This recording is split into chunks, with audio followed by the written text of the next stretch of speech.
Ramashka gulini yasashni o'rganamiz. Ramashka mo'ychechak gulini bilasizlar, ko'pincha oq rangda bo'ladi. Shuning uchun oq va o'rtasiga sariqdan ishlatamiz. Bitta gul uchun ikkita sim ketadi. Endi bitta gulga ikkita sim ketadigan gullar o'rganamiz. Bir-biriga ulab olishimiz kerak bo'ladi. Ulab olishimiz uchun ikkita simni uchini mana bunaqa ildik shaklda keltirib olamiz va bir-birining oralig'ida o'tkazamiz. Mana shunday, lekin buramaymiz. Qattiq mahkam bosamiz. Agar burasak, ulangan joyi bilinib qoladi. Mana uzun bo'ldi. Endi xohlasangiz, siz zajiganga xohlasangiz mana bunaqa lileykadan foydalaning.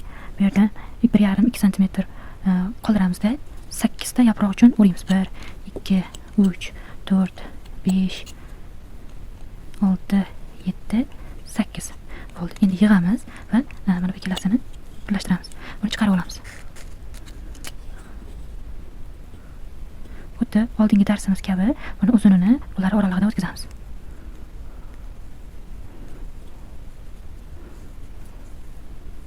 Va qotiramiz. Va buni bandini pastga qaratamiz. Va ikki chekkasidagi yaproqlarni bir-biriga keltirib mahkam ushlaymiz va qolganlarini mana shunday yoyib chiqamiz. Va bittadan urib chiqamiz.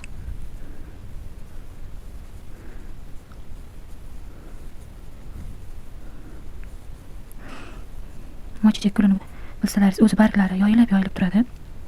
Buni bir shaklga keltirishimiz shart emas. Hozirroq o'rtalarini ochib gulimiz tayyor. Endi o'rtasiga sariq rangdan qilamiz. Bitta sariq ipni uchga bo'lamiz.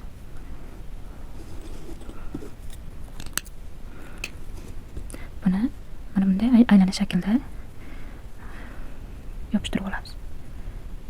Mana bu uch ko'rinib qolmasi kerak. Uni mana shunday tagiga qotiramiz.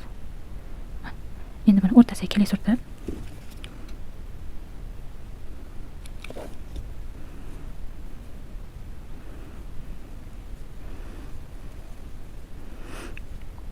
ramashka gulimiz ham tayyor. Xohlaganingizcha bandini o'zgartirishingiz mumkin. Xohlang ulab lenta o'rab buket yasang, xohlang tuvakcha, kichkina tuvakcha yasadik-ku, o'shanga qotirsangiz bo'ladi. Bu yog'i o'ziga bog'liq.